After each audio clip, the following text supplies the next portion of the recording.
Bismillahirrahmanirrahim. Assalamualaikum warahmatullahi wabarakatuh. Innal hamdalillah nahmaduhu wa nasta'inuhu wa nastaghfiruh wa na'udzu billahi min shururi anfusina wa sayyiati a'malina. Man yahdihillahu fala mudilla lahu wa may yudlil fala hadiyalah. Wa asyhadu an la ilaha illallah wahdahu la syarika lah wa asyhadu anna nabiyyana Muhammadan abduhu wa rasuluh la nabiyya ba'dah. Allahumma shalli wa sallim wa barik ala nabiyyina Muhammadin sallallahu alaihi wasallam wa ala alihi wa ashabihi wa man tabi'ahum bi ihsanin ila yaumiddin, amma ba'd. Alhamdulillah, apa kabar para pemirsa Ahsan TV dimanapun Anda berada? Senang sekali di pagi hari ini, Sabtu, kami menemani Anda kembali dalam program kajian rutin yang diasuh oleh guru kita Al-Ustaz Abu Abdillah Syarul Fatwa hafizahullahu ta'ala, yakni masih membahas tentang kitab Wanita dan Mode, cara berhias sesuai dengan Al-Quran dan As-Sunnah. Para pemirsa, di pekan yang lalu, alhamdulillah kita sudah membahas masih terkait dengan pakaian seorang muslimah.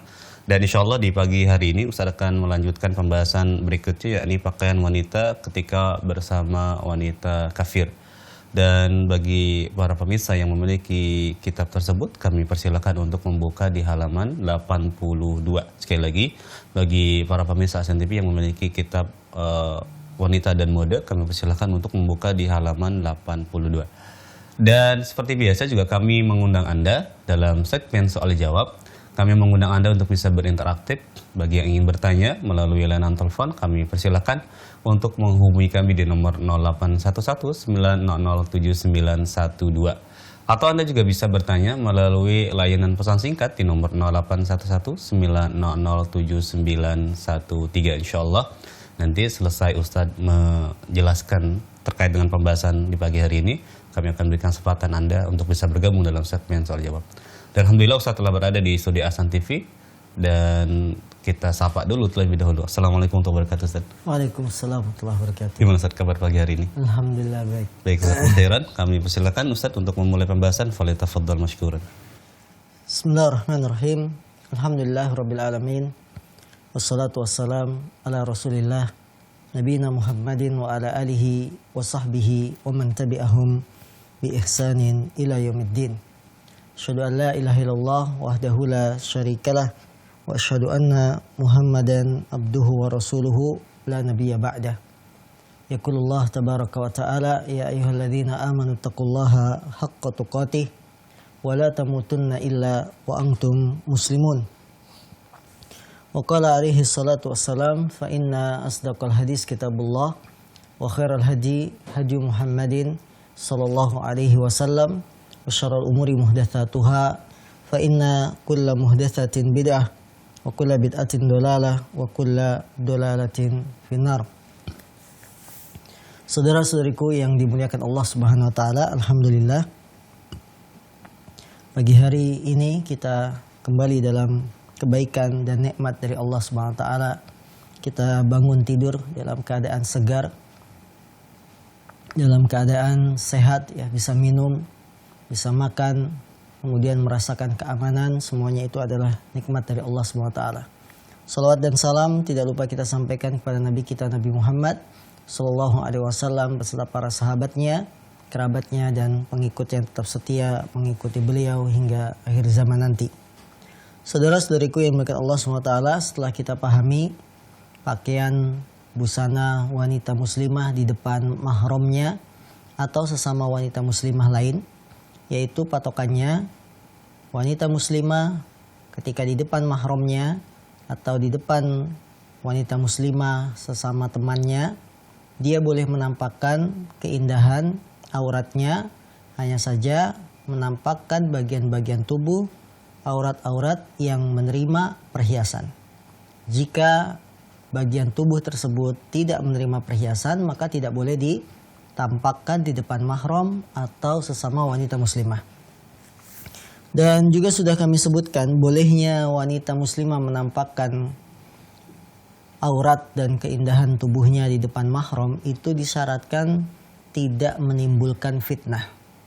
Jika wanita dia pakai baju rumah, dasterkah atau yang sejenisnya di depan ayahnya atau kakak kandung atau adik kandung laki-lakinya, dan ini menimbulkan fitnah, maka tidak boleh. Jangan sampai dia membuat fitnah bagi sesama mahram, walaupun itu mahramnya, atau di depan pamannya misalkan, ya. Tidak boleh sampai menimbulkan fitnah. Jika menimbulkan fitnah, maka dia harus tutup bagian tubuh yang memang menerima perhiasan tersebut. Pembahasan selanjutnya masih seputar busana pakaian wanita muslimah, yaitu bagaimana kalau pakaian wanita, apa yang dia pakai ketika bersama wanita kafir. Karena dalam kehidupan sosial kita pasti ada teman-teman atau hal-hal yang berhubungan dengan kita dan dia wanita non-muslim.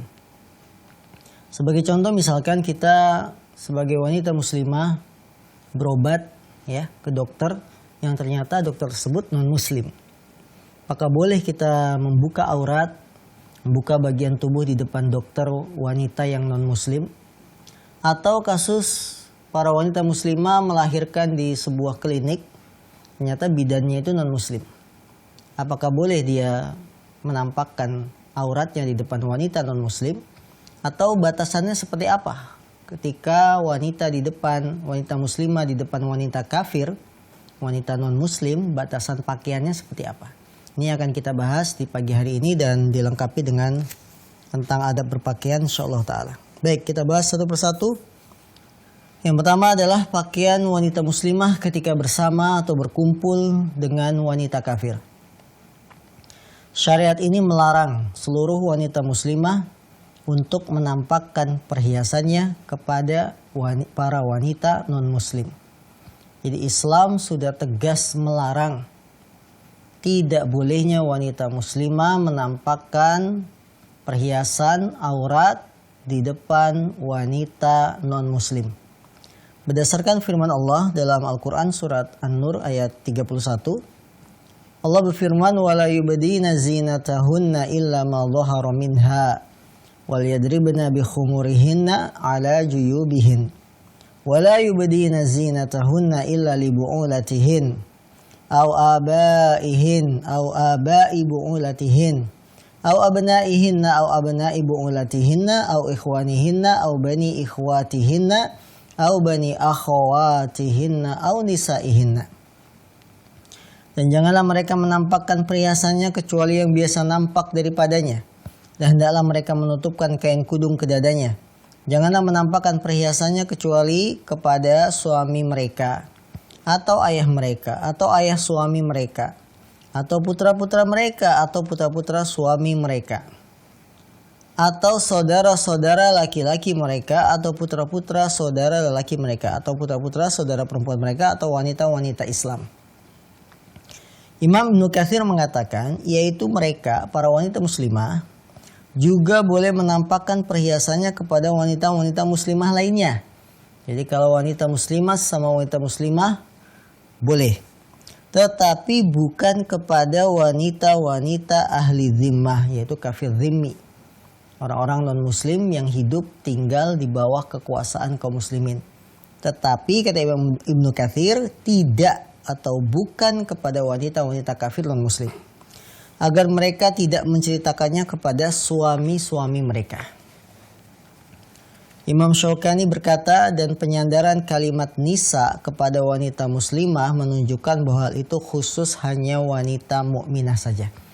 Jadi dalam ayat ini, janganlah wanita menampakkan perhiasan auratnya kecuali pada suami, bapak kandungnya, atau kepada wanita-wanita muslimah, nisaihinna.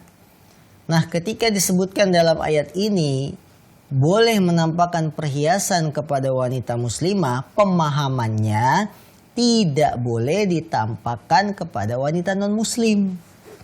Aurat-aurat kita ya tidak boleh ditampakkan kepada wanita non-muslim, sekalipun aurat tersebut menerima perhiasan. Jadi status hukum wanita muslimah ketika berpakaian di depan wanita kafir, statusnya sama ketika wanita muslimah di depan laki-laki yang bukan mahram. Wanita muslimah jika di depan laki-laki bukan mahram, boleh tidak dia tampakkan auratnya? Tidak boleh, hanya wajah, telapak tangan. Begitupun berlaku untuk wanita non-muslim. Dia tidak boleh tampakkan auratnya kecuali wajah dan telapak tangan. Karena ayatnya nisaihinna, wanita-wanita muslimah. Imam Al-Baihaqi mengatakan adapun firman Allah atau wanita-wanita Islam sungguh telah diriwayatkan kepada kami dari Umar bin Khattab bahwasanya Umar radhiyallahu an menulis surat kepada Abu Ubaidah bin Jarrah radhiyallahu an. Sesungguhnya wanita-wanita muslimah mereka masuk dan mandi di kamar mandi umum. Dan bersama mereka ada pula wanita-wanita ahli kitab. Maka laranglah perkara yang demikian itu. Masya Allah. Jadi Umar bin Khattab menulis surat kepada seorang gubernur Abu Ubaidah bin Jarrah. Karena Umar mendapat berita wanita-wanita muslimah itu biasa mandi di kamar mandi umum, ya, dan ada wanita ahli kitab.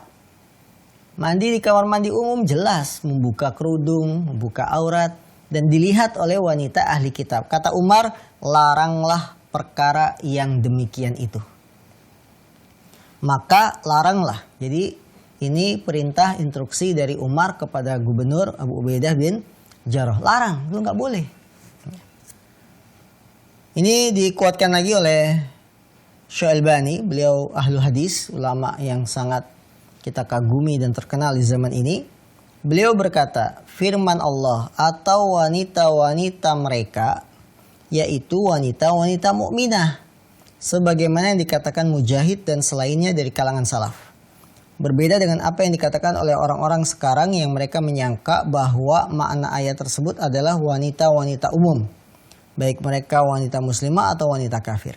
Ya. Jadi maksud au nisaihinna atau wanita-wanita mereka maksudnya wanita mukminah. Jadi boleh kalau sesama wanita mukminah kita membuka aurat yang menerima perhiasan. Ya. Bukan kepada wanita-wanita kafir. Sebagaimana keterangan dari Imam Syaukani, Imam Baihaqi, dan Imam Syalbani. Walhasil tidak boleh bagi wanita muslimah menampakkan anggota tubuhnya kepada wanita kafir dari kalangan Buddha, Hindu dan sebagainya kecuali wajah dan telapak tangan saja. Allahu a'lam.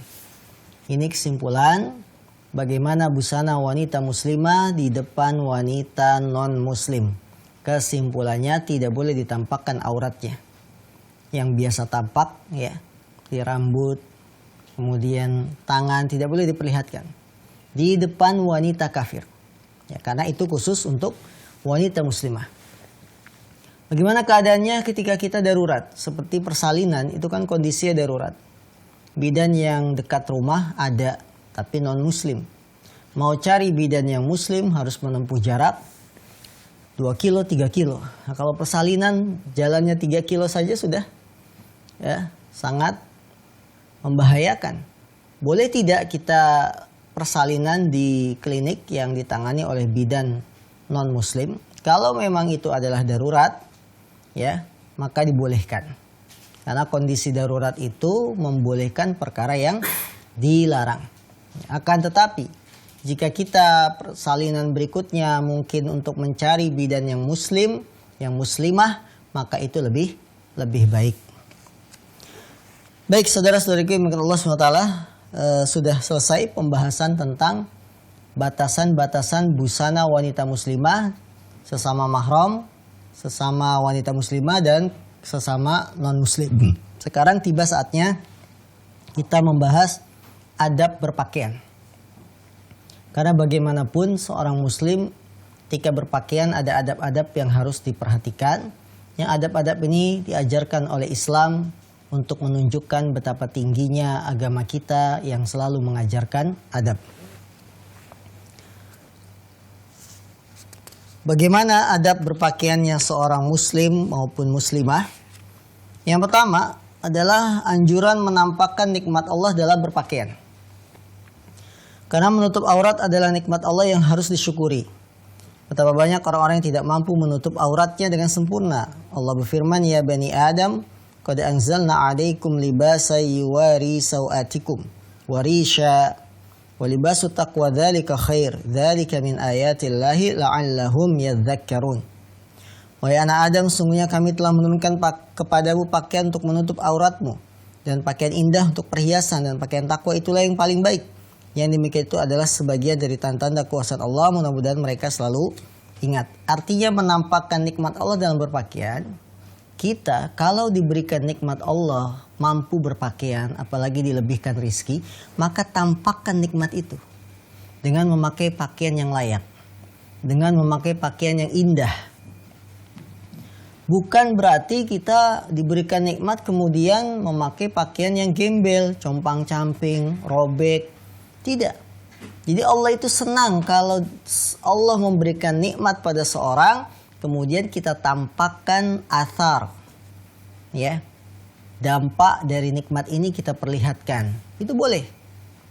Karena dasarkan hadis Nabi SAW, Innallaha yuhibbu, sungguhnya Allah itu senang, an yura atharu ni'mati. Sungguhnya Allah senang jika dilihat, jika diperlihatkan athar dari nikmat-nikmat Allah SWT. Maka sebagai tanda syukur kita dengan bisa memakai pakaian, pakailah pakaian yang layak, yang indah. Terutama ketika pergi ke masjid, ya, bagi laki-laki. Jangan laki-laki pergi ke masjid pakai baju koko 1 pekan, 2 pekan, gak ganti-ganti. Sarungnya sampai lecek, ya. Kaosnya sudah seperti sarang tahu, saringan tahu gitu ya. Udah jelek, kuning, ya. Kopiahnya, kopiah presidennya udah dari warna hitam berubah jadi merah. Saking lamanya. Udah bau. Bukan seperti itu. Allah itu senang kalau memberikan nikmat pada seorang hamba, kemudian hamba itu menampakkan nikmatnya, itu Allah senang. Maka dari itu kaum muslimin yang mengikuti Allah SWT, tampakkanlah nikmat Allah dalam berpakaian. Tapi ingat, tidak berlebihan. Sebagian wanita muslimah dalam rangka, ini kan dalam rangka syukur saya diberikan rezeki, akhirnya tiap bulan ganti baju, beli baju. Selalu melihat majalah-majalah fashion apa yang terbaru. Selalu melihat iklan-iklan baju. Padahal bajunya di rumah sudah 1 lemari menumpuk. Ada yang dipakainya sebulan sekali, ya, karena saking banyaknya. Maka ini terhitung berlebihan. Betul kita boleh menampakkan, ya, nikmat Allah dalam berpakaian, tapi hal itu diikat dengan kata-kata tidak berlebihan. Juga berdasarkan hadis An Abil Ahwas bin Abi qala ataitu Rasulullah sallallahu alaihi wasallam fi saubin dunin faqala alaka malun qala na'am faqala min ayyil mal qala qad atani Allahu minal ibli wal ghanami wal khayli wa raqiq qala fa idza ataka Allah malan falyura atharu ni'matillahi 'alaika wa karamatihi. Dari Abu Al-Ahwas, dari bapaknya, dia berkata, aku menemui Rasulullah SAW dengan memakai pakaian yang lusuh. Jadi ceritanya ada seorang sahabat menemui Nabi pakai bajunya lusuh. Lusuh itu apa? Kucel, ya, lusuh lah. Kemudian beliau pun menegurnya, ya. Kemudian beliau, maksudnya Nabi, menegurku. Seraya berkata, apakah kamu memiliki harta? Kamu punya uang nggak? Dia menjawab, iya. Iya wahai Rasulullah, saya punya. Rasulullah pun kembali bertanya, berupa apa harta itu? Ya. Kamu punya uang nggak? Punya. Uangnya berupa apa? Kontan, cash, atau aset, atau apa? Dia menjawab, sungguh Allah telah memberikan kepadaku kambing, unta, kuda, dan seorang budak. Allahu Akbar. Zaman dulu punya kuda, punya unta, ya. Zaman sekarang saja unta sudah harganya berapa? Maka Rasulullah ketika mendengar dia punya kambing, unta, kuda, dan seorang budak, Rasulullah bersabda kepada dia, apabila Allah telah memberimu harta, maka tampakkanlah tanda nikmat Allah kepadamu dan kemuliaannya. Ya. Fa idza ataqallahu malan falyura atharu ni'matillahi 'alaik. Apabila Allah memberikanmu harta, falyura, maka tampakkanlah tanda nikmat Allah itu kepadamu dan kemuliaannya. Jadi ketika Allah memberikan harta pada kita, pakailah baju yang layak, baju yang pantas. Kalau laki-laki, ya, dia berhias dengan kepalanya ditutupi kopiah yang layak, kemudian baju atasannya yang rapi ya. Kemudian bawahannya dengan sarung celana yang rapi, yang bagus. Itu Allah itu senang, tampakkan nikmat Allah kepada kita. Kita diberikan nikmat, maka tampakkan nikmat ini kepada orang. Ya, itu bukan berarti kesombongan. Kalau ada yang berkata, oh ini orangnya suka necis. Necis itu apa ya? Perlente. Rapi ya. Rambutnya dikelimis, pakai tanco, pakai minyak sayur. Kemudian selalu ya rapih lah. Apakah itu kesombongan? Bukan. Karena itu sahabat ketika bertanya pada Rasul SAW, wahai Rasulullah, ada seorang laki-laki yang bajunya bagus, sandalnya bagus. Apakah itu termasuk kesombongan? Kata Rasulullah, bukan. Al-kibru batorul haq wa gomtun nas. Sombong itu adalah batorul haq, menolak kebenaran, wa gomtun nas, dan merendahkan manusia. Itu baru sombong. Tapi kalau seorang pakai baju bagus, sandal bagus, celana bagus, bukan kesombongan. Bahkan Nabi mengatakan innallaha jamil. Allah itu indah. Yuhibbul jamal, dan mencintai keindahan. Ya, Allah itu indah, mencintai keindahan. Al-kibru batarul haq wa gomtun nas. Sombong itu adalah yang menolak kebenaran dan merendahkan manusia. Maka para suami, ketika Anda diberikan rizki oleh Allah SWT, tampakkan nikmat ini. Pakailah baju yang pantas, jangan yang compang-camping. Ya, kaosnya, lehernya itu sudah robek-robek. Tapi katanya justru robek-robek itu yang adem. Kalau bahasa Jawanya apa? Isis, ya sudah adem lah. Jadi nggak ganti-ganti kaosnya. Tapi tampakkan. Di depan istri kita tampil indah, tampil ganteng. Ya, tapi buat siapa ganteng kita? Buat istri. Ya, jangan ganteng-ganteng serigala gitu. Ingin menerkam istri orang, tidak. Ya.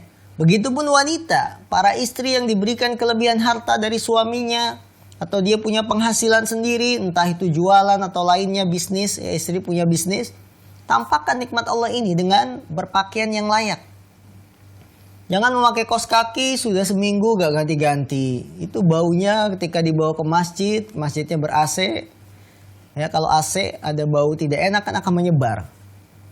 Ganti kaos kaki kan murah, 10.003 ada, 20.003 ada, tinggal mau pilih yang mana. Ya.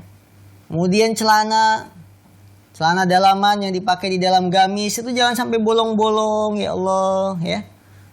Tampakkan nikmat Allah SWT yang telah Allah berikan pada kita. Kita mampu beli kendaraan, motor, mobil, masa beli legging tidak mampu? Beli daster, masa tidak mampu? Yang ketiaknya sampai robek-robek, justru ini yang enak Ustaz katanya. Ya, jadi tampakkan nikmat Allah SWT ketika Allah memberikan pada kita nikmat bisa berpakaian. Yang kedua, adab dalam berpakaian, ketika memulai memakai baju, dahulukanlah yang kanan. Karena berdasarkan hadis an Aisyah radhiyallahu anha qalat, kana Rasulullah sallallahu alaihi wasallam yu'jibuhu tayammunu fi sya'nihi kullihi fi dhuhurihi wa tarajjulihi wa tana'ulihi. Fi tarajjulihi wa tana'ulihi. Aisyah berkata adalah Rasulullah SAW mencintai mendahulukan yang kanan ketika bersuci, menyisir, dan memakai sandal.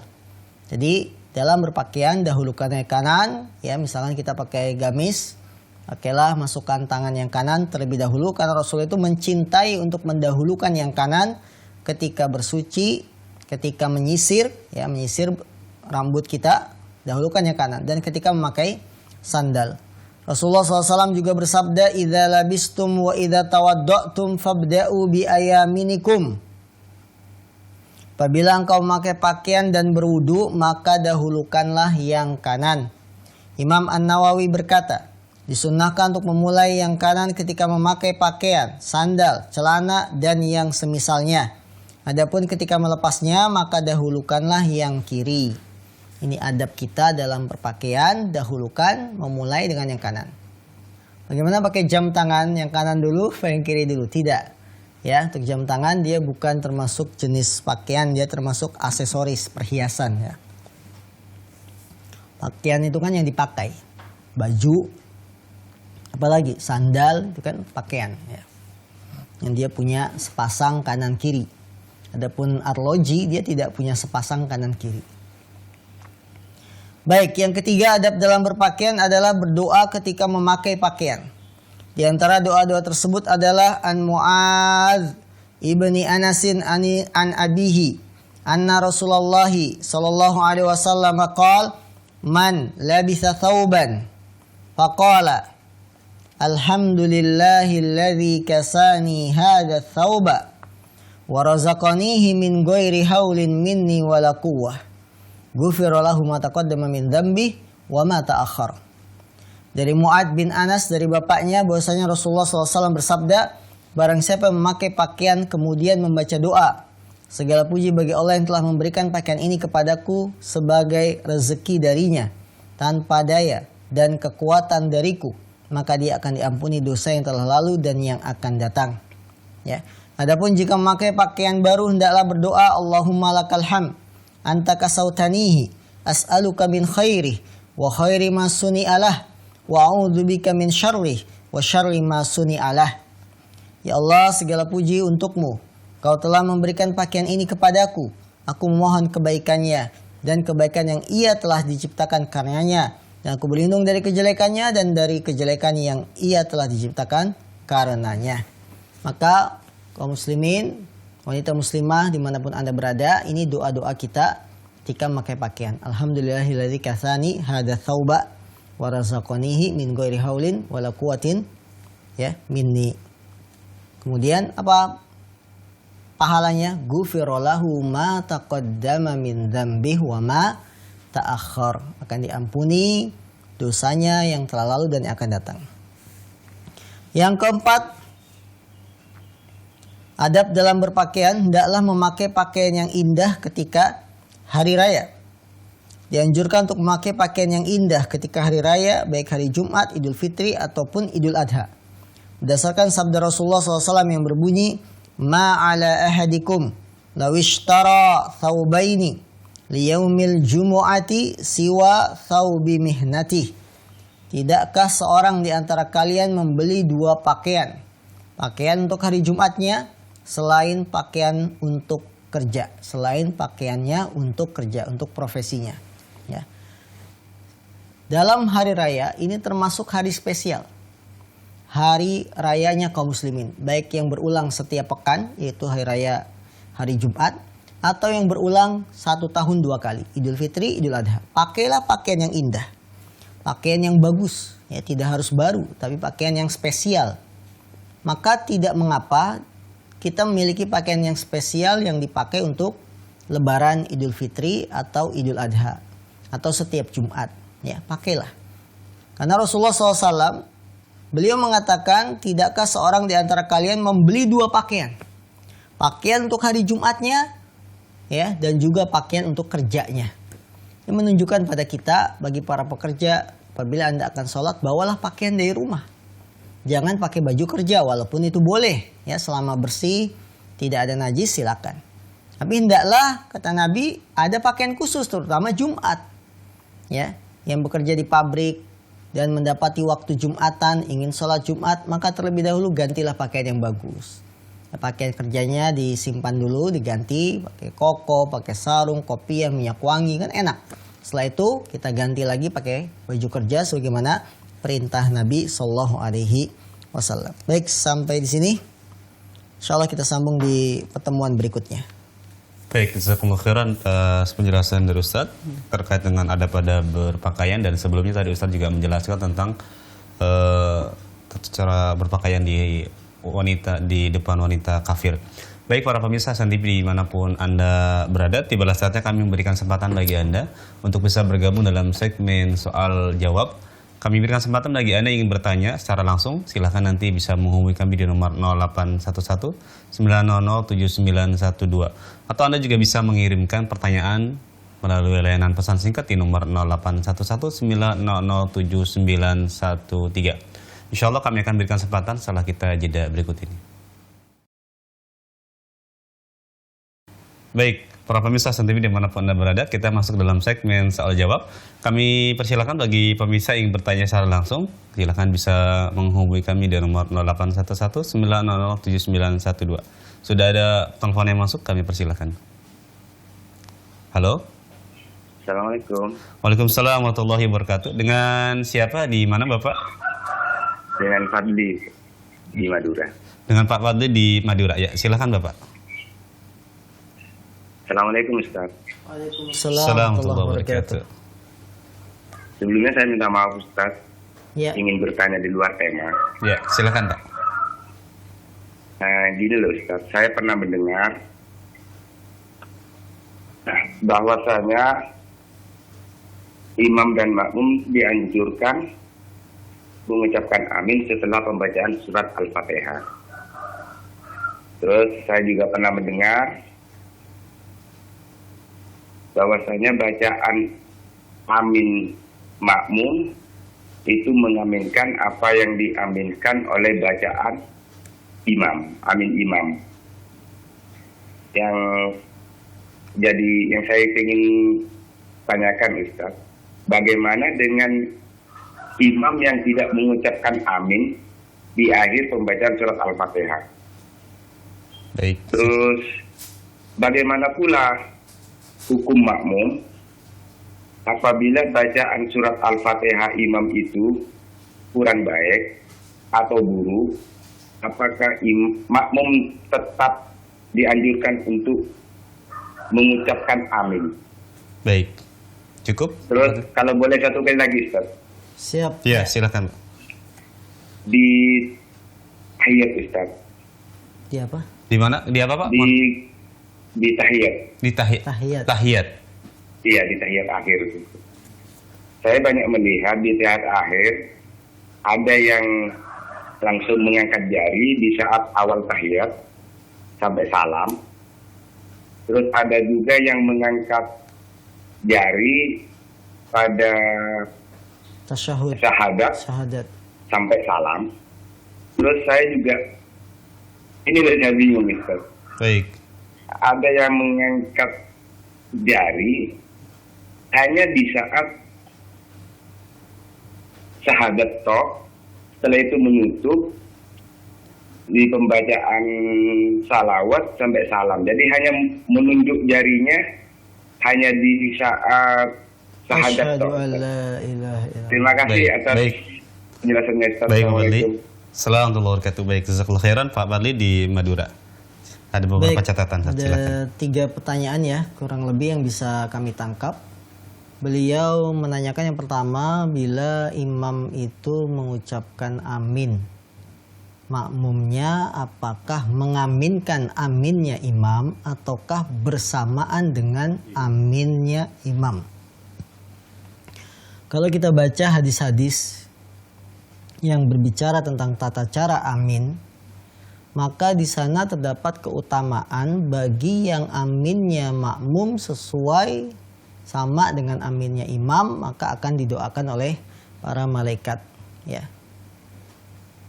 Kemudian amin itu secara terjemahan, amin itu artinya adalah Allahumma stajib, ya Allah kabulkanlah. Maka ucapan amin untuk mengabulkan doa-doa yang kita baca selama Al-Fatihah. Karena Al-Fatihah itu terdapat berbagai doa. Ya Allah, tunjukilah kami jalan yang lurus, ya. Jalan yang engkau, bukan jalannya orang-orang yang dimurkai, bukan pula orang-orang yang tersesat.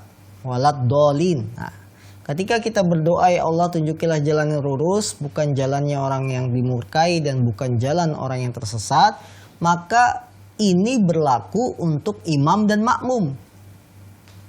Bukan kita mengaminkan si imam, tapi kita mengaminkan ayat yang dibaca. Ketika ayatnya sudah selesai dibaca, maka si imam yang membaca mengaminkan doanya sendiri, yang dia baca surat Al-Fatihah, dan makmum yang mendengar juga mengaminkan doa tersebut sehingga akan berbarengan bersamaan, yang pahalanya nanti akan doakan oleh para malaikat.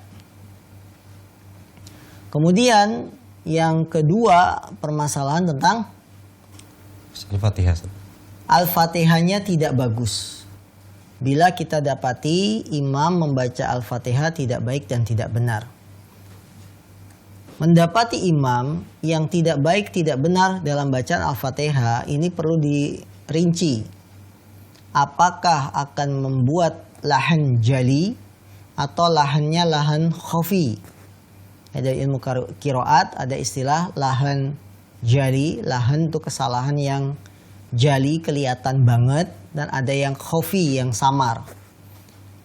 Yang kelihatan banget misalkan harusnya ihdina dibaca ahdina. Ini kan jali jelas. Ihdina tunjukilah kami. Kalau ahdina hadiahkanlah, berilah hadiah pada kami. Ini kan jelas fatal. Maka kalau kesalahan imam, kesalahannya jali, jelas, ini menyebabkan sholat kita tidak sah. Karena Al-Fatihah itu rukunnya sholat. Rukun sholat yang tidak bisa ditoleransi, harus benar. Berbeda kalau kesalahannya khafi, ya khafi, samar-samar. Misalkan an'amta, itu kan pakai ain ya, an, yang pertama pakai hamzah, an, kemudian ain, amta. Tidak jelas, seolah-olah dua-duanya hamzah, an'amta. Ini kan khafi, ya khafi. Kita dengarnya seperti hamzah, tapi yang diucapkan maksud si imam itu ain, khafi. Maka tidak membuat sholatnya batal. Apakah diaminkan? Ya tetap diaminkan. Ya tetap diaminkan, apalagi kalau kesalahannya itu masih samar. Nah kalau sudah fatal kesalahannya, jali, jelas, sampai merubah kalimat ihdina jadi ahdina, sirot jadi sorot. Ya, misalkan ihdina sirot, kan so-nya di kasroh. Tapi dibaca ihdinas sorot. Nah ini kan sudah jelas. Kalau sudah jelas maka jangan diikuti imam seperti itu. Karena akan menyebabkan sholat kita tidak sah. Karena Al-Fatihah itu adalah ruknun min arkanis sholat. Rukun dari rukun-rukun sholat. Yang ketiga tentang tahiyat. Kalau kita lihat zohir, tekstual hadis-hadis yang berbicara tentang Rasulullah berisyarat, ya, itu tekstualnya dari awal. Secara zohirnya yang nampak dari awal beliau sudah berisyarat. Ya. Memang masalah ini ada perbincangan di antara para ulama. Ada yang mengatakan ketika setiap menyebut lafadz jalalah, asyhadu alla, baru angkat ilaha illallah. Kemudian ketika sholawat Allahumma, Allah diangkat, Allahumma sholli ala Muhammad wa ala ali Muhammad kama sholaita ala Ibrahim. Nah, ya ini, ya masalah ini masalah yang memang ijtihadiyah, karena mengangkat jari berisyarat itu hukumnya sunnah saja. Yang menjadi rukun sholat adalah sholawatnya, tahiyatnya. Nah, itu yang wajib.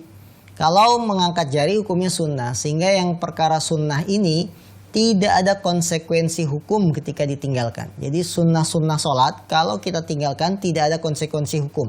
Maksud tidak ada konsekuensi hukum, tidak ada sujud sahwi, tidak ada pahalanya dikurangi, tidak. Berbeda dengan wajib. Kalau wajib ditinggalkan dia harus sujud sahwi. Jika yang ditinggalkan rukun sholat maka diulang dari awal. Itu perbedaan antara rukun dan wajib dan sunnah. Sunnah itu tidak ada konsekuensi hukum. Kita takbiratul ihram itu sunnah. Ngangkat tangannya sunnah. Tapi ucapan Allahu Akbarnya itu adalah rukun sholat. Nah ketika ada orang Allahu Akbar, tangannya nggak diangkat, maka sholatnya sah. Tapi dia meninggalkan sunnah dan tidak ada konsekuensi hukum. Harus sujud sahwi misalkan gara-gara tidak angkat tangan. Tidak. Ya ini. Naam. Jazakallahu khairan atas jawaban dari pertanyaan Pak Fadli di Madura. Mudah-mudahan bisa dipahami. Baik, sudah ada telepon yang masuk. Kami persilakan yang kedua. Halo. Halo. Iya.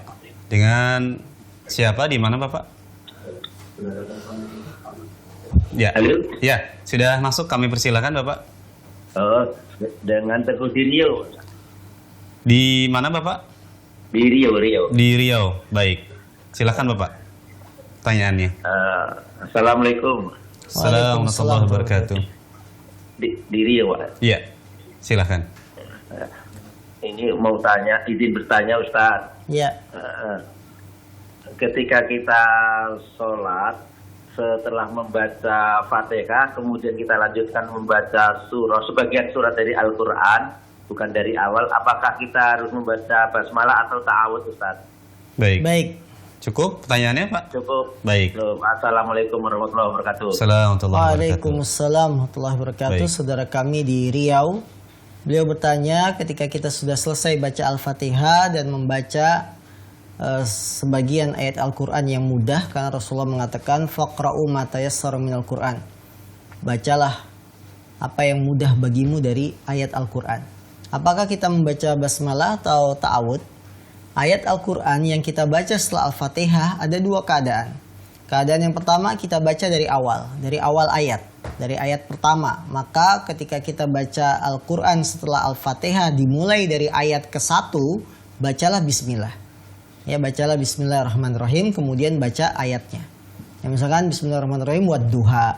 Ya, seperti itu. Cuma bismillahnya tidak dikeraskan, tetap dibaca bismillah. Karena kalau kita membaca Al-Quran dari awal, dianjurkan untuk memulai dengan bismillah sebagaimana yang tercantum dalam Al-Quran. Setiap awal surat pasti ada bismillahnya, kecuali surat At-Taubah.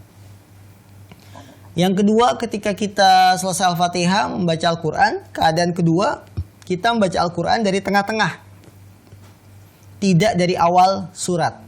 Maka ketika dari tengah-tengah tidak perlu membaca bismillah dan tidak perlu juga membaca ta'awud. Ya, cukup ta'awud itu di awal sholat ketika setelah baca doa istiftah kita ta'awud bismillah Al-Fatihah. Jadi tidak perlu ta'awud kalau kita baca dari tengah-tengah ayat Al-Quran. Naam, Allah. Baik, jazakallahu khairan atas pertanyaan dari pemirsa tadi yang berada di Riau. Mudah-mudahan bisa dipahami dari jawaban dari Ustaz. Baik, ada penelpon berikutnya kami persilahkan. Assalamualaikum Ustaz. Assalamualaikum warahmatullahi wabarakatuh. Dengan siapa, di mana Bapak? Dari Pak Judin di Sulawesi Barat. Baik, Pak Tajudin di Sulawesi Barat. Silakan Pak. Yang ingin saya tanyakan Pak Ustaz, mohon penjelasannya ini karena membuat saya dalam beribadah, terutama di sholat berjamaah ini, merasa terganggu. Ya. Sebagaimana tadi pertanyaan pertama yang saya dengar juga keterangan Pak Ustaz, saya alami bahwa di daerah saya Pak, kalau imamnya tidak ada pembantu imam. Nah ini pembantu imam ini dalam bacaannya tidak fasih dari seluruh, mulai dari Al-Fatihah sampai dari surah-surah yang dibaca setelah Al-Fatihah. Baik. Nah, saya ini sering berpikir Ustaz, saya mundur dari sholat berjamaah. Tapi saya takut jangan sampai ini adalah perbuatan yang sangat konsekuensinya berat. Nah, mohon penjelasannya Pak Ustaz. Yang kedua, mohon maaf, saka sholat kita di belakang imam yang senantiasa melakukan kebidahan, bahkan sering melakukan kesyirikan Pak Ustaz. Baik. Mohon penjelasannya. Terima kasih banyak. Assalamualaikum warahmatullahi wabarakatuh. Assalamualaikum warahmatullahi Waalaikumsalam wabarakatuh. Pak Tajudin di Sulawesi Barat. Silakan.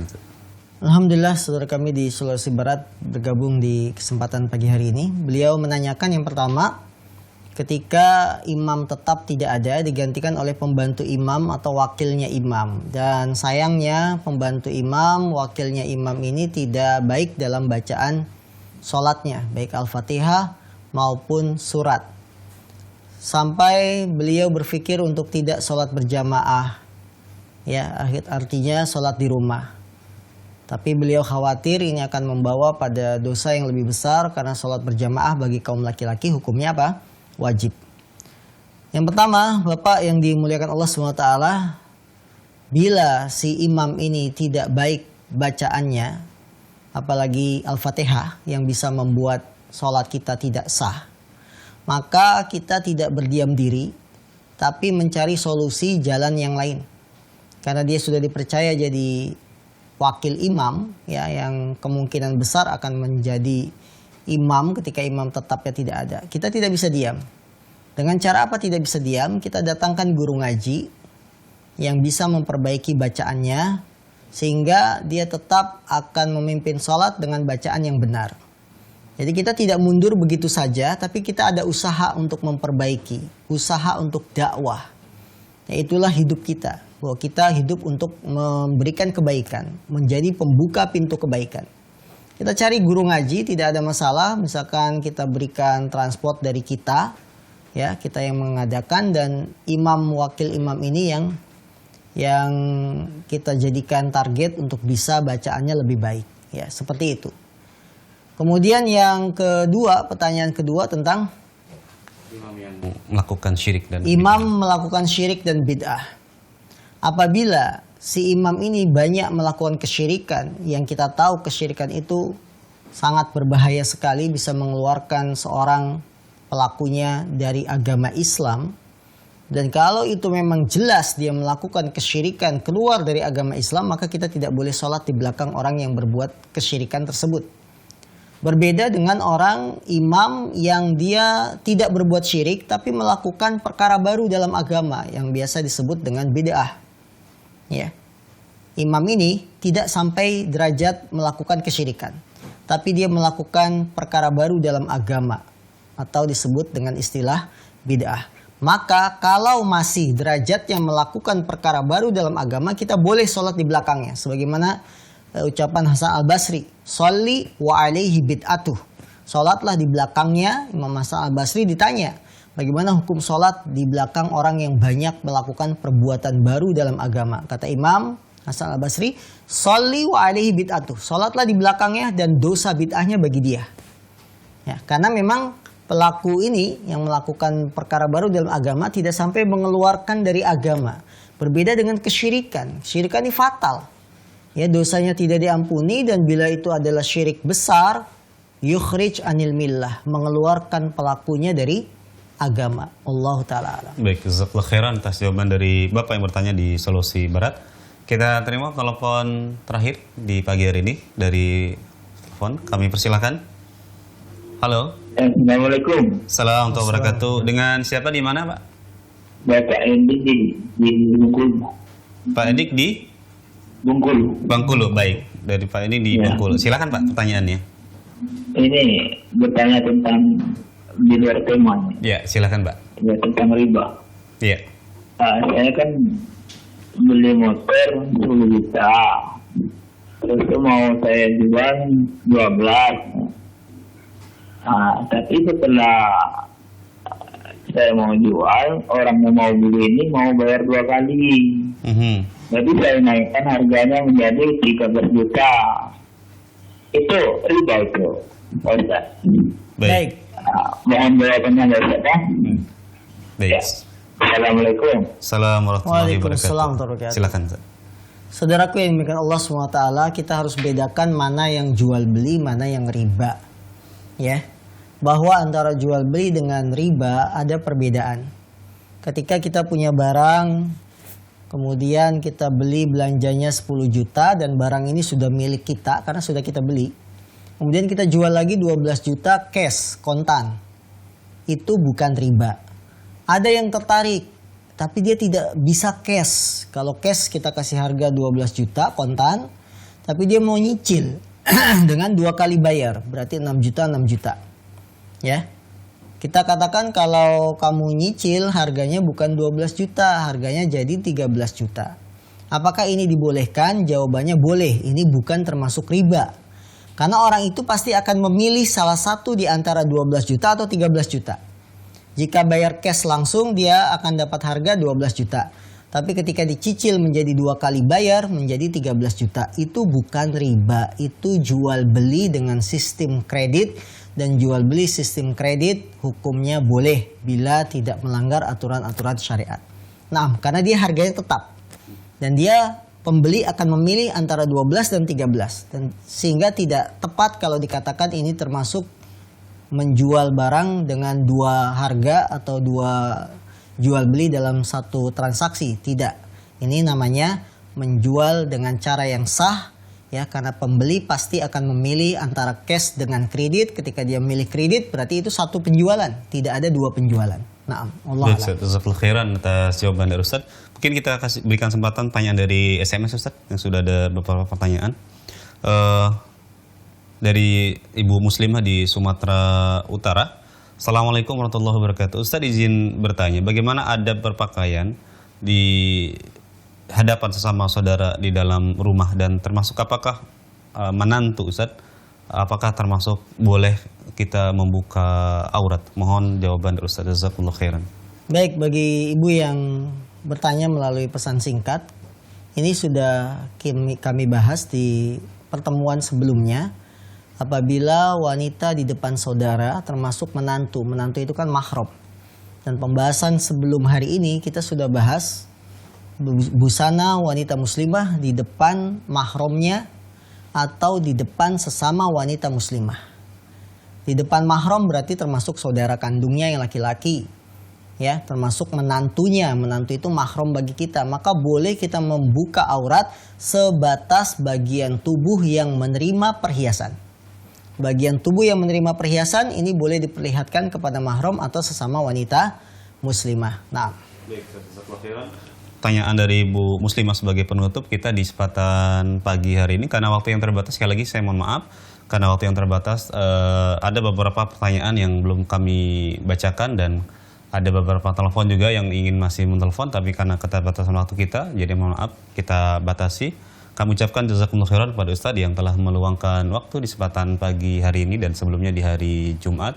Dan kami ucapkan juga jazakumullah khairan kepada seluruh pemirsa Ahsan TV yang terus menyimak tayangan-tayangan kajian yang disiarkan secara langsung. Mudah-mudahan apa yang kita hadirkan di hadapan pemirsa Ahsan TV bisa memberikan manfaat bagi kita semua insyaallah ta'ala. Kami atas nama kru yang bertugas mohon undur diri dan mohon maaf jika ada kekurangan. Kita tutup dengan doa kafaratul majlis.